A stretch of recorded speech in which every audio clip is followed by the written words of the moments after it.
ইসলামী খেলাফতের আরেকটি চেহারা আছে, যেটি আজকের আন্তর্জাতিক বিশ্ব আপনাকে দেখতে দিতে চায় না। আন্তর্জাতিক বিশ্ব আপনাকে বুঝাতে যায়, দেখো ইসলামী খেলাফা মানে এভাবে রজম করে হত্যা করা হবে, ইসলামী খেলাফা মানে এইভাবে তোমাদের হাত কাটা হবে। মানে জাস্ট ভীতিকর চেহারাটা জনগণের সামনে তুলে ধরা, যেন মানুষ কখনোই অন্তর থেকে জাস্ট মুখে তাকবীর দেওয়ার সময় আছে, কিন্তু বাস্তবে চাওয়ার সময় কেউ চাইবে না যে এখানে ইসলামী খেলাফা প্রতিষ্ঠিত হোক। কিন্তু ইসলামী খেলাফা বা ইসলামী রাষ্ট্র ব্যবস্থার একটা পজিটিভ দিক আছে, এটা এখন আমাদের আলোচনা করতে হবে, জানতে হবে, এটা জানার সুযোগ মানুষের মধ্যে আগ্রহ আছে। এখন মানুষ 16 বছরের ফ্যাসিজম দেখেছে, দুর্নীতি দেখেছে, অন্যায় অত্যাচার গুম খুন দেখেছে। এখন মানুষ মনে করছে আমরা ভালো একটা অবস্থার দিকে এগিয়ে যাব, কিন্তু সত্যি বাস্তবেই কি ভালো একটা অবস্থার দিকে এগিয়ে যাওয়া সম্ভব? যেতে চাইলে কিভাবে সম্ভব? তো ইসলামী খেলাফা এবং রাষ্ট্র ব্যবস্থার দুটো মৌলিক মূলনীতি আপনাদের সামনে তুলে ধরি। এক, ইসলামী খেলাফা বা ইসলামী রাষ্ট্র মানে সেখানে শতভাগ সত্যবাদিতা থাকবে, সেখানে শতভাগ ন্যায়পরায়ণতা থাকবে। শতভাগ সত্যবাদিতা এবং শতভাগ ন্যায়পরায়ণতা দ্বারা আমি কি বুঝাচ্ছি? শতভাগ সত্যবাদিতা এবং ন্যায়পরায়ণতা দ্বারা বুঝাচ্ছি যে আজকে আমরা নীলফামারীতে সবাই মিলে ঘোষণা করলাম যে এখানে আমরা ইসলামী খেলাফা কায়েম করলাম।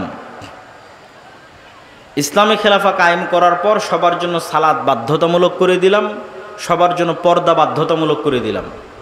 তারপরে যার জন্য সালাত বাধ্যতামূলক করেছি ওই নামাজি ওসি, হাজি ডিসি, হাজি টিওনো ইওনো এবং নামাজি এসিল্যান্ড এবং সাব রেজিস্ট্রার, এরা যখন এদের চেম্বারে বসতেছে তখন ঘুষ খাচ্ছে, কিন্তু সে নাকি সালাত আদায় করে, নামাজ পড়ে। আবার সেই ঘুষের টাকা, সেই প্রশ্ন ফাঁসের টাকা নাকি আল্লাহর রাস্তায় দান করতেছে। অনেক বড় দানবীর হিসেবে বড় বড় জালসা সম্মেলনে প্রধান অতিথি, বিশেষ অতিথি হিসেবে আমন্ত্রিত হচ্ছে। আপনি দেখান গত 16 বছরের কোন রাজনৈতিক নেতা, কোন ওসি ডিসি এসপি এমন নাই যে কোনো না কোনো মাদ্রাসা, কোনো না কোনো মসজিদ, কোনো না কোনো জালসা, কোনো না কোনো ইসলামী সম্মেলনের সাথে জড়িত ছিল না? বের করেন। তাহলে তারা ইসলামের আসল অর্থটা বুঝতে পারেনি, এবং যে বুঝতে পারে যে ইসলামের আসল অর্থ কি, সে বলবে এগুলো গণতন্ত্র, সমাজতন্ত্র, এগুলোর দরকার নাই, রাষ্ট্র ক্ষমতা ইসলামকে যেতে দাও, শতভাগ বলবে। কেননা ইসলাম আসলে সর্বপ্রথম আপনারা যারা মাজলুম আছেন, অফিস আদালতে ঘুষ ছাড়া কাজ হয় না, টাকা ছাড়া চাকরি হয় না, বাংলাদেশের কোনো রাজনৈতিক দল এগুলো বন্ধ করতে পারবে না, গণতন্ত্র দিয়ে এগুলো বন্ধ করা সম্ভব নয়। একমাত্র ইসলামই পারবে আপনার যে ন্যায্য অধিকার আছে সেটি আপনাকে ফিরিয়ে দিতে। রাষ্ট্রের যত নাগরিক সুযোগ সুবিধা আছে সমানভাবে প্রত্যেক নাগরিককে সেই সুযোগ সুবিধা প্রদান করা মানে ইসলামী রাষ্ট্র প্রতিষ্ঠা করা, যেটি ওমর রাদিয়াল্লাহু তাআলা আনহু করেছিলেন। এটা ইসলামী রাষ্ট্রের সবচেয়ে ভালো দিক, কিন্তু সেটিকে আমাদের চোখের সামনে আনতে দেওয়া হয় না। এবং আলেম ওলামা, মসজিদ মাদ্রাসা, ইসলামী দল, ইসলামী সংগঠন, তারাও এই বিষয়টার প্রতি ফোকাস করে না। কেন তারা এই বিষয়টার প্রতি ফোকাস করে না? আমার এই বক্তব্য নিয়ে কিছু সমালোচনাও হয়েছে। আমি সত্যবাদিতা এবং ন্যায়পরায়ণতা দ্বারা এইটি বলছি না যে যে ব্যক্তির মধ্যে তাওহীদ আছে কিন্তু সে সত্যবাদী নয়, ন্যায়পরায়ণ নয়, সে জান্নাতে যাবে না, এ কথা আমি বলছি না।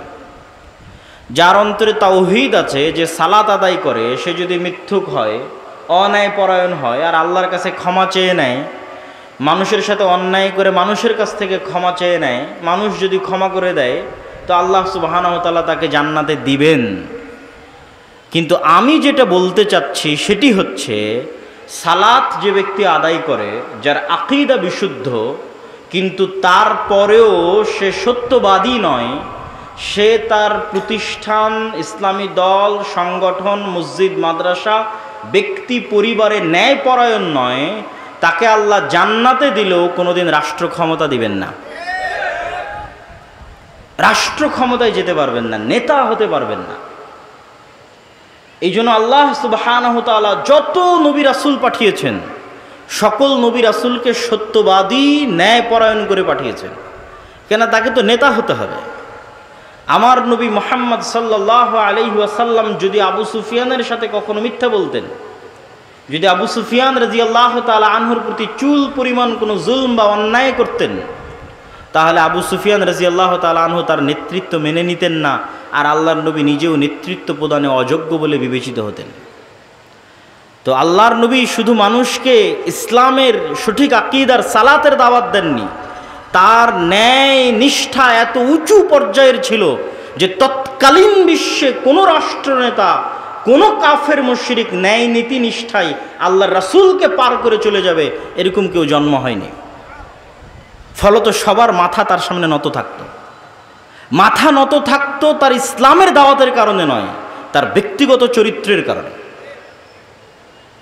যে মানুষ মিথ্যা বলে না, কারো প্রতি অন্যায় করে না, তার সামনে যদি মাথা নত না থাকে তো কার সামনে মাথা নত থাকবে? আর আল্লাহ সুবহানাহু ওয়া তাআলা যে পুরো পৃথিবী পরিচালনা করছেন, আল্লাহ কি বলেছেন? কুলিল্লাহুম্মা মালিকাল মুলকি তুতিল মুলকা মান তাশা। আল্লাহ হচ্ছে সকল রাজত্বের মালিক। যাকে ইচ্ছা তাকে ক্ষমতা দেন, আর যাকে ইচ্ছা তার কাছ থেকে ক্ষমতা নেন। এটা অনুবাদ নয়। অনুবাদ হচ্ছে যাকে ইচ্ছা তার কাছ থেকে ক্ষমতা ছিনিয়ে নেন। নাজা, গরম লোহার উপর যদি পশমের কোনো একটা কাপড় বসান, যে গরম লোহাকে যদি টানেন তাহলে পশমের কাপড়ের যেমন ছাল বাকলা ছিলে বেড়ে আসে, আল্লাহ এইভাবে রাষ্ট্র ক্ষমতা ছিনিয়ে নেয়। 36 দিনের আন্দোলন দেখেন কিভাবে আল্লাহ রাষ্ট্র ক্ষমতা একদম কেড়ে ছিনিয়ে নিয়ে একদম ধ্বংসের অতল গহ্বরে নিক্ষেপ করে দিলেন। আল্লাহ বলেছে আমি রাষ্ট্র ক্ষমতা ছিনিয়ে নেই। তাহলে আসল ক্ষমতা কার কাছে ছিল? আল্লাহর কাছে ছিল। আর শেখ হাসিনার কাছে ক্ষমতা ছিল অস্থায়ী, এখন যে এসেছে তার কাছেও অস্থায়ী, 50 বছর পর যে আসবে তার কাছেও অস্থায়ী, 1000 বছর পূর্বে যে এসেছিল তার কাছেও অস্থায়ী, কিয়ামত পর্যন্ত যারা আসবে তাদের কাছেও অস্থায়ী। তাহলে স্থায়ী ক্ষমতার মালিক কে? আল্লাহ। এখন আল্লাহ এই পুরো পৃথিবী পরিচালনা করেন নিপুণ নিখুঁত মানদণ্ডে।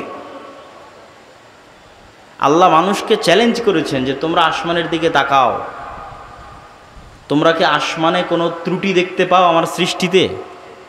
আপনি নিজেকে নিয়ে গবেষণা করেন যে আপনার সৃষ্টিতে আল্লাহর কোনো ত্রুটি আছে কিনা। নাক, হাত, পা, চোখ, মুখ এভাবে না রেখে অন্যভাবে রাখলে ভালো হতো। তো এই পুরো পৃথিবী আল্লাহ নিখুঁত নিপুণ মানদণ্ডে চালান। সূর্যের যেভাবে ওঠার কথা, চন্দ্রের যেভাবে ডুবার কথা, ফেরেশতাদের যেভাবে যান কবজ করার কথা, ফেরেশতাদের যেভাবে যান দেওয়ার কথা, নতুন বাচ্চা জন্মদানের কথা, যেখানে বৃষ্টি বর্ষণের কথা, যা যেভাবে আছে সেভাবে অত্যন্ত নিপুণ এবং নিখুঁতভাবে ন্যায়ের সাথে, সত্যবাদিতার সাথে পরিচালিত হয়। তাহলে আল্লাহ তার ক্ষমতা ব্যবহার করেন ন্যায়পরায়ণতার সাথে। এই জন্য আল্লাহ সবসময় নিজেকে কি বলেছেন? কোরআনে দেখবেন আল্লাহ সবসময় নিজেকে বলেছে আজিজুন হাকিম, আমি মহাপরাক্রমশালী তবে প্রজ্ঞাময়। দুটো একসাথে লাগানোর কারণ কি? আল্লাহ যদি বলতেন আমি শুধু মহাপরাক্রমশালী, তাহলে যাকে যা ইচ্ছা তখন তাকে তাই করে দিতাম। কিন্তু আমার ক্ষমতা আছে, কিন্তু আমি হাকিম, প্রজ্ঞাময়। এই জন্য যা করি ন্যায়ের সাথে করি, যা করি সত্যবাদিতার সাথে করি। তো এখন আপনি ইসলামের নামে, আল্লাহর নামে, আল্লাহর রাষ্ট্র ক্ষমতার অংশ আল্লাহর দয়ায় নেবেন। আল্লাহ আপনাকে দিবে রাষ্ট্র ক্ষমতা, কেননা স্থায়ী ক্ষমতার মালিক আল্লাহ। ইসলামের নামে নেবেন, আল্লাহর নামে নেবেন, আল্লাহ আপনাকে রাষ্ট্র ক্ষমতা দিবে। তো যেই আল্লাহ তার ক্ষমতা প্রয়োগ করতেছেন সত্যবাদিতার সাথে, ন্যায়পরায়ণতার সাথে, ওই দুটো গুণ যদি আপনার সাথে ম্যাচ না করে, খাপ না খায়, তাহলে আপনি আল্লাহর দয়ায় কোনোদিন আল্লাহর প্রদত্ত ক্ষমতা পাবেন না। এই জন্য আপনি যত মসজিদে যান, মাদ্রাসায় যান, ইসলামী দলে যান, ইসলামী সংগঠনে যান, যত বিভেদ আছে যত গণ্ডগোল আছে, হানাফি কি, আহলে হাদিস কি, যত মত পার্থক্য আছে, এই মত পার্থক্যগুলোর মূলে মাসালা মাসাইল এবং আকিদার যতটা না ভূমিকা আছে। ধরেন দেওবন্দীদের সবার আকিদা এক, তারপরও শত শত দলে বিভক্ত হয়ে আছে, এক মাদ্রাসা ভেঙে আর এক মাদ্রাসা তৈরি হয়েছে। আহলে হাদিসদের সবার আকিদা এক, তারপরে এক মাদ্রাসা ভেঙে আর এক মাদ্রাসা হয়েছে, এক দল ভেঙে আর এক দল হয়েছে। এই যে আকিদা এবং মাসালা এক হওয়ার পরও যে বিভেদগুলো, এই বিভেদগুলোর মধ্যে ঢুকেন, এই প্রত্যেকটা বিভেদের মধ্যে কারণ আপনি আকিদা মাসালা পাবেন না, কারণ হচ্ছে অন্যায়পরায়ণতা এবং মিথ্যা।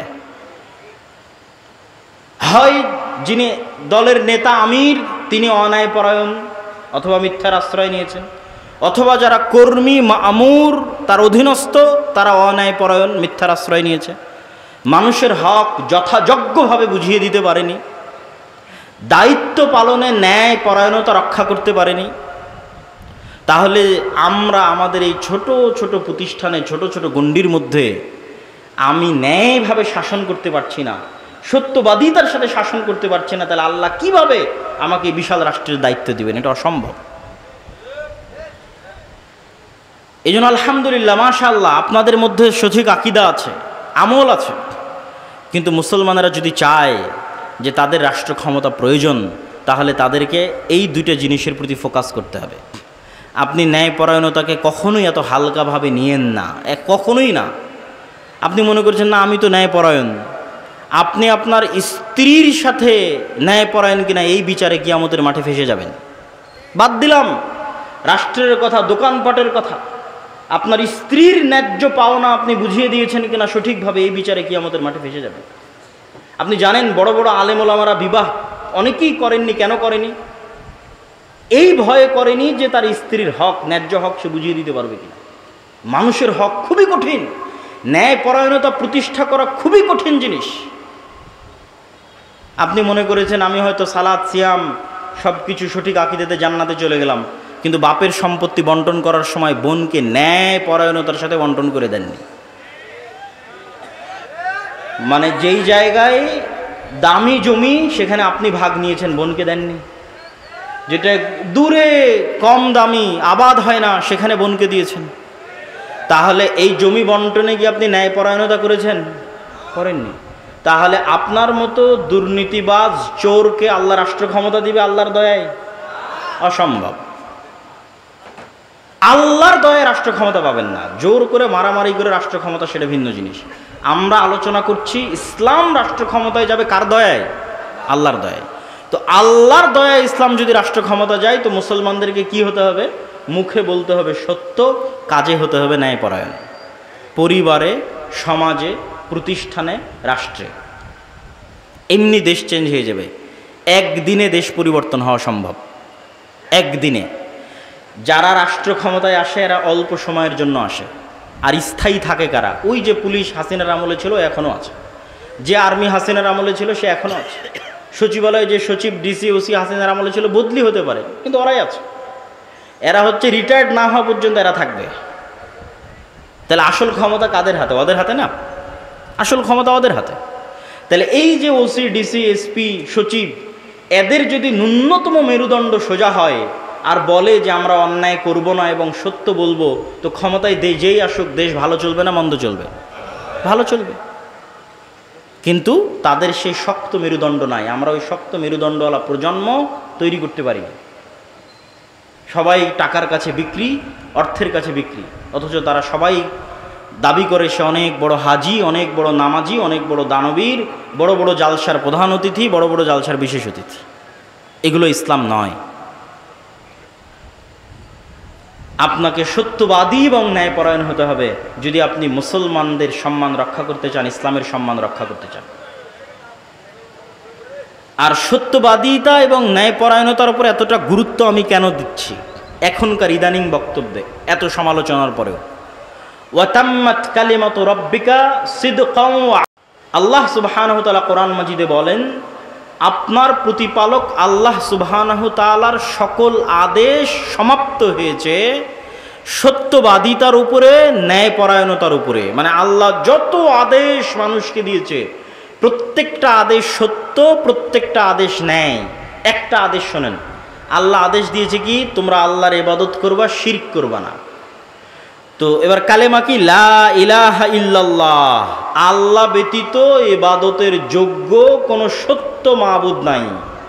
মানে আল্লাহ ব্যতীত যে মাবুদগুলোর ইবাদত করা হয় এদের মধ্যে দুইটা গুণ আছে, এক ওরা মিথ্যা, আর দুই ওরা ইবাদতের অযোগ্য। তো যেটা ইবাদতের অযোগ্য ওটাই অন্যায়পরায়ণতা, ওটাই জুলম, আর ওটাই মিথ্যা। আর সত্য কোনটা? একমাত্র সত্যকে আল্লাহ। আর একমাত্র ইবাদতের যোগ্য ন্যায় কোনটা? আল্লাহর ইবাদত করা। এবং এটা হাদিসেও আছে, রাসূলুল্লাহ সাল্লাল্লাহু আলাইহি ওয়াসাল্লাম বলছেন, তোমরা কি জানো আল্লাহর হক মানুষের উপরে কি, আর মানুষের হক আল্লাহর উপরে কি? তো আল্লাহর হক মানুষের উপর হচ্ছে যে মানুষ ন্যায়পরায়ণ হবে আল্লাহর সাথে, যে ইবাদত আল্লাহ ব্যতীত অন্য কারো করবে না। এটা আল্লাহর সাথে ন্যায়পরায়ণতা, এটা আল্লাহর সাথে সত্যবাদিতা। এরকম করে ধরে ধরে ইসলামের প্রত্যেকটা হুকুমের মধ্যে সত্য আছে, ন্যায় আছে। সম্মানিত উপস্থিতি, তো আপনাকে আগে বুঝতে হবে যে ইসলামী রাষ্ট্র ব্যবস্থা মানে কি। ইসলামী রাষ্ট্র ব্যবস্থায় আপনার কি উপকার আছে, আপনার কি কল্যাণ আছে। ইসলামী রাষ্ট্র ব্যবস্থায় আপনার 6টা মৌলিক অধিকার সংরক্ষিত হবে। 5টা মৌলিক অধিকার দিয়েছে জাতিসংঘ, আর ইসলাম দিয়েছে 6টা মৌলিক অধিকার। অন্ন, বস্ত্র, শিক্ষা, স্বাস্থ্য, বাসস্থান, এগুলোর কথা তো আমরা জানি। তার সাথে ইসলাম আরও একটি যুক্ত করেছে হচ্ছে সম্মান। আপনার সম্মান রক্ষা করা হবে, ইসলামী রাষ্ট্রের দায়িত্ব। মানুষ যেন আপনার মানহানি করতে না পারে। ইসলামী রাষ্ট্র হয় কল্যাণমূলক রাষ্ট্র ব্যবস্থা। কল্যাণমূলক রাষ্ট্র ব্যবস্থায় সকল কিছুর জিম্মেদারি রাষ্ট্রের উপর। একজন মানুষ যদি না খেয়ে থাকে তাও দায়ী রাষ্ট্র। একজন মানুষের যদি ঘর না থাকে বসবাস করার জন্য, দায়ী রাষ্ট্র। একজন মানুষের যদি গায়ে কাপড় না থাকে, দায়ী রাষ্ট্র। এই জিম্মেদারি নেওয়া হচ্ছে ইসলামী রাষ্ট্র। সম্মানিত উপস্থিতি, তাহলে এই ধরনের ইসলামী রাষ্ট্র প্রতিষ্ঠার জন্য আমরা কি করতে পারি? আমরা কি তাহলে ভোটের রাজনীতিতে অংশগ্রহণের মাধ্যমে ইসলামী রাষ্ট্র প্রতিষ্ঠা করব? কেউ কেউ বলতে পারে, হ্যাঁ, আমি তাদের সাথে দ্বিমত করছি বা তার বিরোধিতা করছি, এটা নয়।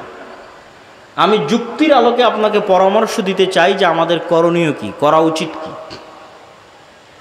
1 নাম্বার করণীয়, এই রকম পরিস্থিতিতে, যেই পরিস্থিতিতে আমরা আছি, দাওয়াতি কাজ।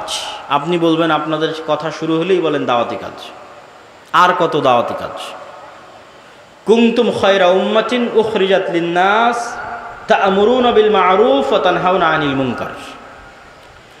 এই উম্মাতে যেহেতু আর কোনো নবী আসবেন না, সেহেতু প্রত্যেক যুগে মানুষকে হেদায়েত করার জন্য দাওয়াত দিবে এই উম্মতের লোকেরাই। বানু ইসরাইলে প্রতি যুগে নবী প্রেরিত হতো মানুষকে দাওয়াত দেওয়ার জন্য, আর এই উম্মতে কোনো নবী আসবে না, তো দাওয়াত দিবে এই উম্মতের লোকেরাই। এখন যদি এখানে কোনো নবী আসতেন তাহলে তিনি কি করতেন? আগে কি দিতেন? আগে দাওয়াত দিতেন। আগে কি দিতেন? দাওয়াত দিতেন।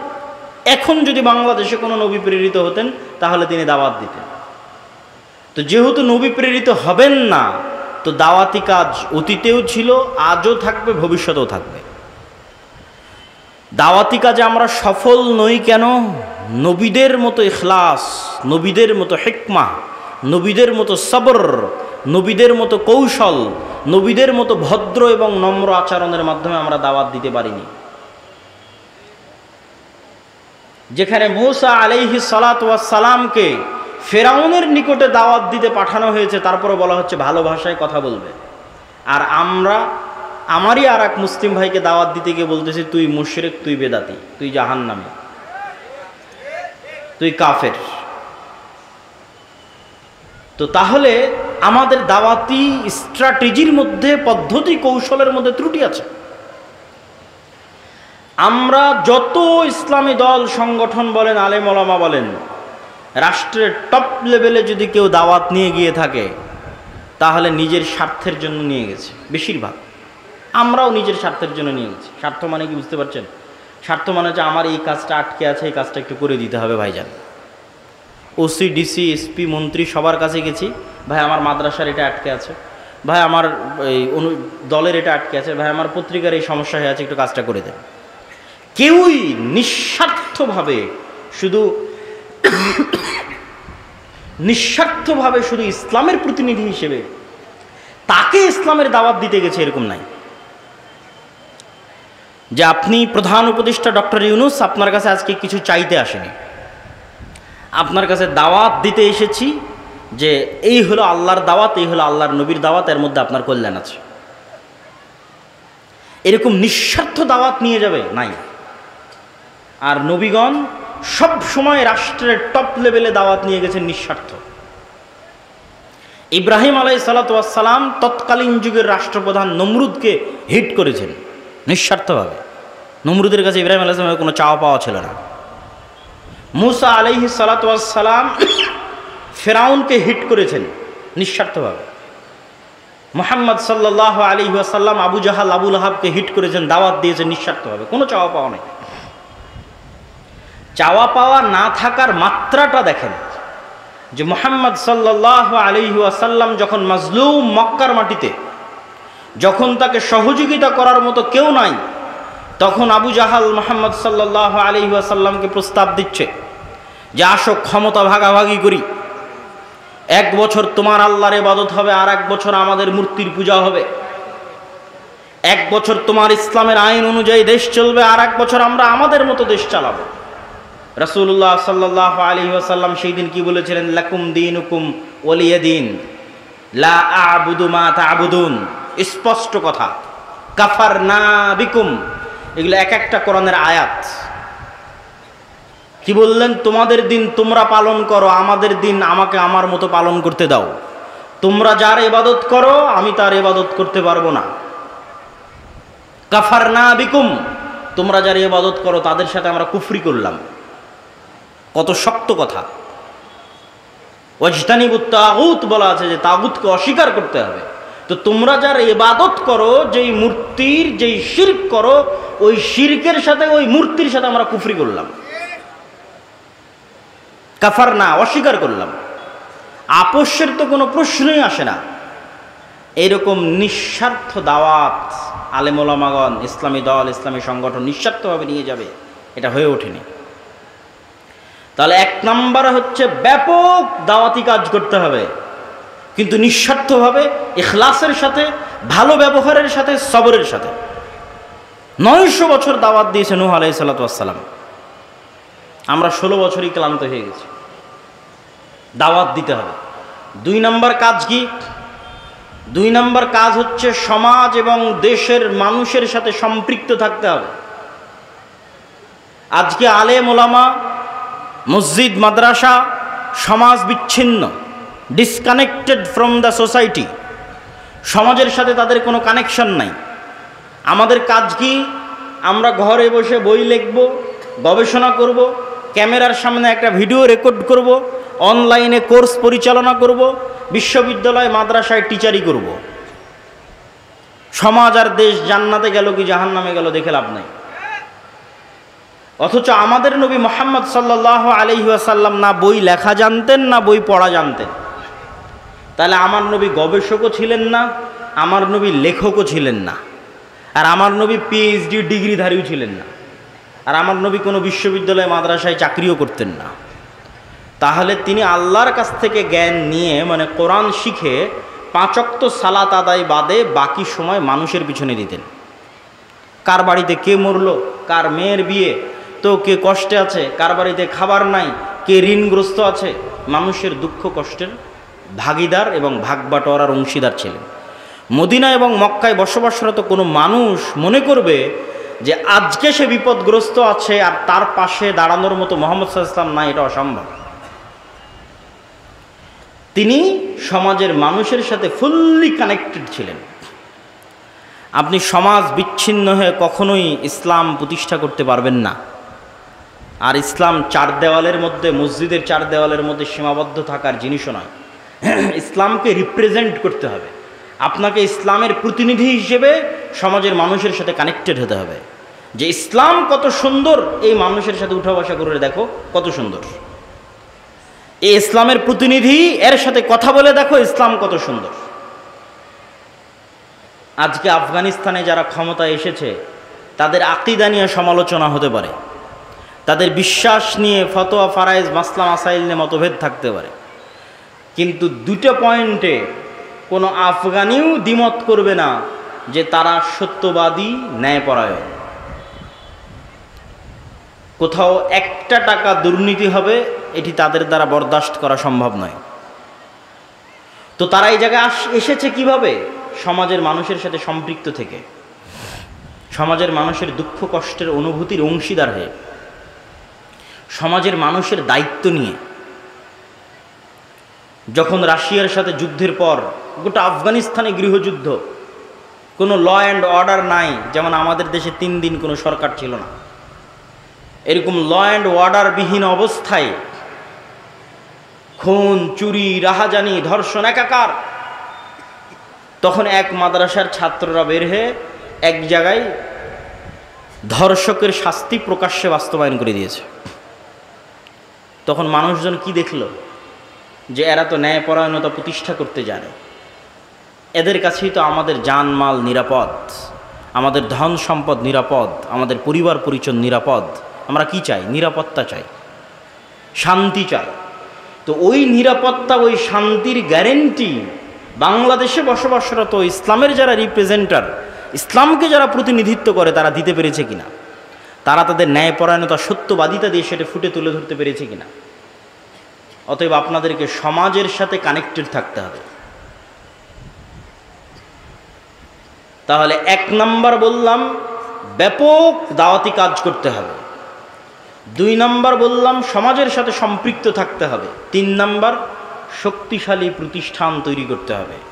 এবার আসবে আপনাদের গণতান্ত্রিক রাজনীতির উত্তর। শক্তিশালী প্রতিষ্ঠান মানে কি? ইউরোপ, আমেরিকা এবং ইংল্যান্ডে গণতন্ত্র কেন টেকসই? ইংল্যান্ড এবং আমেরিকাতে প্রতিষ্ঠানগুলো পাওয়ারফুল, এই জন্য টেকসই।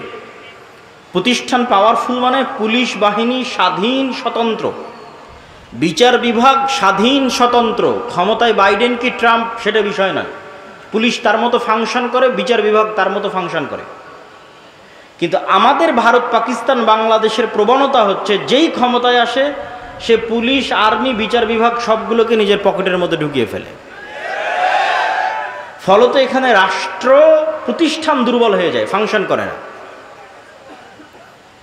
তো শক্তিশালী প্রতিষ্ঠান মুসলমানদের নাই। কোটি কোটি ভোটার আছে, কিন্তু এই কোটি কোটি ভোটারের প্রতিনিধিত্বকারী শক্তিশালী প্রতিষ্ঠান নাই। আপনি শক্তিশালী প্রতিষ্ঠানের, বেসরকারি শক্তিশালী প্রতিষ্ঠানের 2-1টা উদাহরণ নেন। যখন প্রধানমন্ত্রী হাসিনা বিদায় নিল, তখন অটোমেটিক ট্রানজিশন অফ পাওয়ার, পাওয়ারের হস্তান্তর, এটিই নিয়ম যে যখন রাষ্ট্র অকার্যকর তখন রাষ্ট্রে অবস্থানরত শক্তিশালী প্রতিষ্ঠানগুলোর কাছে ক্ষমতা চলে যায়। তো বাংলাদেশের সবচেয়ে শক্তিশালী প্রতিষ্ঠান হচ্ছে আর্মি। তো ফলত যখন প্রধানমন্ত্রী হাসিনা বিদায় নিয়েছে তখন অটোমেটিক ক্ষমতা চলে গেছে আর্মির কাছে। আরও অসংখ্য শক্তিশালী প্রতিষ্ঠান আছে। প্রথম আলো একাই একটা শক্তিশালী প্রতিষ্ঠান, ডেইলি স্টার একাই একটা শক্তিশালী প্রতিষ্ঠান, ব্র্যাক একাই একটা শক্তিশালী প্রতিষ্ঠান, গ্রামীণ ব্যাংক একাই একটা শক্তিশালী প্রতিষ্ঠান, মানবাধিকার সংস্থা অধিকার একাই একটা শক্তিশালী প্রতিষ্ঠান। তাহলে যখন রাষ্ট্র অকার্যকর তখন অটোমেটিক রাষ্ট্রের ক্ষমতা এই প্রতিষ্ঠানগুলোর কাছে চলে গেছে। আমাদের কোটি কোটি ভোটার আছে, কিন্তু আমাদের প্রতিনিধিত্ব করবে এরকম শক্তিশালী মিডিয়া নাই, আমাদের প্রতিনিধিত্ব করবে এরকম শক্তিশালী অর্থনৈতিক প্রতিষ্ঠান নাই, এরকম শক্তিশালী মানবাধিকার সংস্থা নাই যে মুসলমানদের প্রতিনিধিত্ব করবে। না হলে 5ই আগস্টের চাইতে সুবর্ণ সুযোগ, মুসলমান বা ইসলাম ক্ষমতায় যাবে, এর যে সুবর্ণ সুযোগ অতীতেও কোনোদিন আসেনি, পরে আসাও কঠিন। তাহলে কেন পারেননি? কোটি কোটি ভোটার থাকার পরও কেন পারেননি? আপনাদের কারো, এত ইসলামী দলের, এত ইসলামী সংগঠনের কারো শক্তিশালী প্রতিষ্ঠান ছিল না। তাহলে কোটি কোটি ভোটার দিয়ে আপনি কি করবেন যদি শক্তিশালী প্রতিষ্ঠান না থাকে? এরকম 5ই আগস্ট প্রত্যেক 20 বছর, 25 বছর, 30 বছর পর আসবে। কালকেই আপনাকে ভোট করে ক্ষমতায় যেতে হবে 5 বছরের জন্য, 3 বছরের জন্য, 4 বছরের জন্য, এটি স্বল্প মেয়াদী পরিকল্পনা। আপনি দীর্ঘমেয়াদে পরিকল্পনা করেন, 50 বছর পর, 100 বছর পর আপনি বাংলাদেশের মাটিতে ইসলামকে বিজয়ী দেখতে চান, তার জন্য কি করা লাগবে সেটা ভাবেন। কাল ক্ষমতায় চলে যাবে এই আকাশ কুসুম কল্পনা 100 বছর থেকে আমাদের হিস্ট্রি পড়া আছে। ইসলামিক খেলাফার পতন থেকে নিয়ে 100 বছর পার হয়ে গেছে। একটা থিওরি পরীক্ষা করার জন্য 100 বছর যথেষ্ট। অ্যাজ এ থিওরি ডেমোক্রেসি ইসলাম প্রতিষ্ঠার মাধ্যম হিসেবে পৃথিবীতে এখন পর্যন্ত ব্যর্থ 100 বছর। তো 100 বছর যথেষ্ট। আমি যদি একটু বেশি করে বলি তাহলে অনেকেই কষ্ট পায়, তো একটু বেশি করে বলি, অত বেশি করে বলবো না, একটু বেশি করে বলি। 15 বছর বা 16 বছর যে আপনারা ফ্যাসিজম বলছেন, এই ফ্যাসিজমে আয়নাঘর ছিল, গুম ছিল, খুন ছিল, দুর্নীতি ছিল। তো আপনি বলেন তো এই 16 বছর ফ্যাসিজম কিসের নামে চলেছে? গণতন্ত্রের নামে চলেছে। কিসের নামে চলেছে বলেন? গণতন্ত্র। এই 16 বছর ফ্যাসিজম সেকুলারিজম, ধর্মনিরপেক্ষতাবাদের নামে চলেছে না অন্য কোনো নামে চলেছে? হ্যাঁ, ধর্ম যার যার, উৎসব সবার, এটা কিসের স্লোগান? সেকুলারিজমের স্লোগান না, ধর্মনিরপেক্ষতাবাদের স্লোগান। তাহলে ধর্মনিরপেক্ষতাবাদের নামে চলেছে, সেকুলারিজমের নামে চলেছে, লিবারালিজমের নামে চলেছে। তাহলে আপনাকে এই জিনিসটা বুঝতে হবে। এটা বললে বক্তব্য অনেক ভারী হয়ে যায়। আপনাকে এই জিনিসটা বুঝতে হবে যে গত 16 বছর আয়নাঘর গণতন্ত্র আর ধর্মনিরপেক্ষতাবাদ বানিয়েছে। গত 16 বছর গুম খুন গণতন্ত্র করেছে। গত 16 বছর গুম খুন সেকুলারিজম করেছে। সেকুলার সিস্টেম ডেমোক্রেটিক সিস্টেম করেছে, কোনো ব্যক্তি করেনি। ওই সিস্টেম এখনো আছে। ওই সিস্টেম এরকম আবারও জালেম তৈরি করবে, আবারও এরকম স্বৈরাচার তৈরি করবে। আজ থেকে কারো হায়াত যদি 30 বছর আল্লাহ বাড়িয়ে দেয়, আর আমারও হায়াত যদি আল্লাহ বাড়িয়ে দেয়, তো 30 বছর পর স্মরণ করবেন, বলেছিলাম এই সিস্টেম আবারও জালেম তৈরি করবে। কেন? এটা হচ্ছে পাশ্চাত্য বিশ্বের সুবিধা, যে আমাদের সিস্টেম টিকে থাক, সবার রাগ নির্দিষ্ট ব্যক্তির উপর উঠুক। তো সবার রাগ নির্দিষ্ট ব্যক্তির উপর উঠে গেছে, নির্দিষ্ট ব্যক্তি পালিয়ে গেছে, সবাই ঠান্ডা হয়ে গেছে, কিন্তু সিস্টেম কিন্তু টিকে গেছে। তাহলে আপনাকে বুঝতে হবে যে এই যে বৈষম্য বিরোধী ছাত্র আন্দোলনে যদি 1700 নিহত হয়ে থাকে, তাহলে 1700 জনকে হত্যা করেছে কে বলেন তো? একটু জোরে বলেন দেখি, কে? এই 1700 জনকে হত্যা করেছে গণতন্ত্র এবং ধর্মনিরপেক্ষ মতবাদ।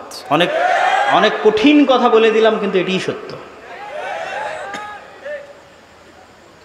এটা যত দ্রুত মুসলমানেরা বুঝবে, তা আপনি তাহলে কি বলছেন তাহলে আপনি এই সিস্টেমকে অমান্য করে উপরে ফেলে দিবেন? এটা কখনোই বলিনি। কেননা আমরাই আপনাদের সামনে বক্তব্য দিয়েছি যে চলন্ত যার কাছে ক্ষমতা আছে, রাষ্ট্র ক্ষমতা আছে, তাকে আনুগত্য করতে হবে। আমরাই বক্তব্য দিয়েছি এবং সেটার বিরুদ্ধে বিদ্রোহ করাকে আমরা খারিজি মতবাদ বলেছি। কিন্তু সমাধানের রাস্তা কোনটা? সমাধানের রাস্তা ওইটা। সেটা হচ্ছে মানুষ অবশ্যই বুঝবে যে এই সিস্টেম জালেম তৈরি করে, এই সিস্টেম স্বৈরাচার তৈরি করে, এই সিস্টেম দুর্নীতিবাজ তৈরি করে, এই সিস্টেম আমাদেরকে মাজলুম করে। কিন্তু এই সিস্টেমের বিরুদ্ধে শক্ত আওয়াজ তোলার জন্য আপনাদের প্রতিষ্ঠান লাগবে। এরকম 100 বছরও যদি রাজনীতি করেন, ভোট করেন, তো ওই পাওয়ার অর্জন করতে পারবেন না যে পাওয়ার একটা প্রতিষ্ঠানের থাকে, শক্তিশালী প্রতিষ্ঠানের থাকে। সম্মানিত উপস্থিতি, তাহলে আপনাদেরকে দিক নির্দেশনামূলক কি বললাম? 1 নাম্বার বলেছি ব্যাপক দাওয়াতি কাজ করতে হবে। 2 নাম্বার বলেছি সমাজ এবং দেশের সাথে সম্পৃক্ত থাকতে হবে। 3 নাম্বার বলেছি শক্তিশালী প্রতিষ্ঠান তৈরি করতে হবে। 4 নাম্বার পয়েন্টটা আগে সংক্ষিপ্ত আলোচনা করেছি, একটু আলাদা পয়েন্ট আকারে এখন বলি। 4 নাম্বার পয়েন্ট হচ্ছে, এখন আপনার কাছে যত ছোটোখাটো প্রতিষ্ঠান আছে, যত ছোটোখাটো মসজিদ আছে, মাদ্রাসা আছে, দল আছে, সংগঠন আছে, এগুলোতে ন্যায়পরায়ণতা, সত্যবাদিতা প্রতিষ্ঠা করে। যে কোনো একটা ছোট্ট মাদ্রাসায় ন্যায়পরায়ণতা, সত্যবাদিতা প্রতিষ্ঠা করেন, আল্লাহ কবুল করলে ওই মাদ্রাসা থেকে রাষ্ট্র ক্ষমতায় পৌঁছে দেবে। বেশি কিছু লাগবে না, এই 2টা গুণ লাগবে। একটা ছোট্ট সংগঠনের মধ্যেও যদি ন্যায়পরায়ণতা, সত্যবাদিতা প্রতিষ্ঠা হয়, আল্লাহ ওখান থেকেই রাষ্ট্র ক্ষমতায় পৌঁছে দেবে। কিন্তু সত্যবাদিতা এবং ন্যায়পরায়ণতা ছাড়া রাষ্ট্র ক্ষমতায় যাওয়ার জন্য আল্লাহ সুবহানাহু ওয়া তাআলার দয়ায় কোনো সুযোগ নেই।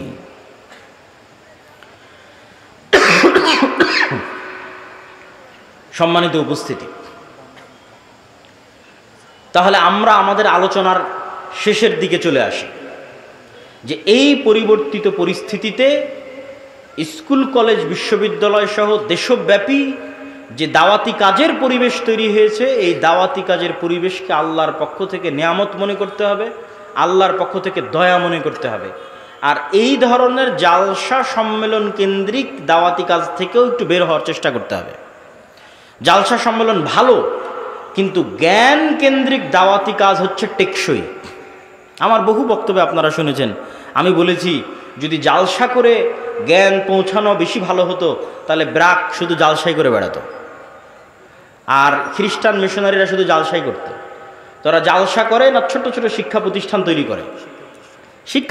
তৈরি করে, জ্ঞানের যে রাস্তাগুলো, সিলেবাস কারিকুলামের যে রাস্তাগুলো, সেগুলোতে তারা অগ্রগামী, তারা সেগুলোর অন্তর্ভুক্ত হয়ে আছে।